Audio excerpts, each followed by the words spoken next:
கல்லூரியில் நாடகத்தில் நடித்தபோது காலில் ஏற்பட்ட விபத்தால் தன்னால் இனி நடக்க முடியாது என மருத்துவர் கூறியதாகவும், ஆனால் அங்கிருந்து நடிக்க வேண்டும் என உறுதி கொண்டதாகவும் தங்களான் பட விழாவில் நடிகர் விக்ரம் உருக்கத்துடன் பேசினார்.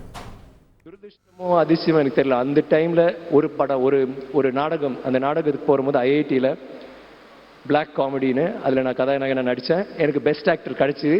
அன்னைக்கு எனக்கு ஆக்சிடென்ட்டாக என் காலை உடைச்சேன். தங்களான் மாதிரியே கால் உடஞ்சி காலை வெட்டணும்னு சொன்னாங்க. அதுக்கப்புறம் ஹாஸ்பிட்டல் போயிட்டு 3 வருஷம் ஹாஸ்பிட்டல் பெட்லேயே கடந்த 3 வருஷம் 23 சர்ஜரி.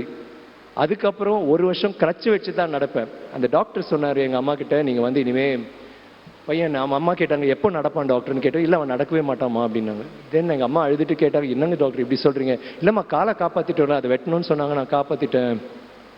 நான் வந்து இந்த மாதிரி வேற எதுவும் பண்ண முடியாது, பட் கால் இருக்குல்லப்பா அப்படின்னு. கால் வச்சுட்டு என்ன டாக்டர் பண்ணணும்னு அழுதுட்டு இருந்தாங்க.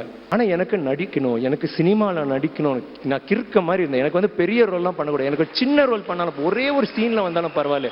நான் அன்னைக்கு நான் விட்டுருந்தேன்னா இன்னைக்கு நான் இந்த மேடையில் நான் இருக்க மாட்டேன். உங்களுக்கு வந்துட்டு உங்க கூட நான் இப்போ பேசிட்டு இருக்க மாட்டேன். அதுதான் ஐ திங்க் நம்ம வந்து ஒரு கனவு இல்லைன்னா ஒரு இதை வந்து நம்ம சேர்க்கணும், நாங்கள் போய் சேரணும்னு நினச்சி நம்ம அதையே இது பண்ணோம்னா கண்டிப்பாக அது ஒர்க் அவுட் ஆகும்.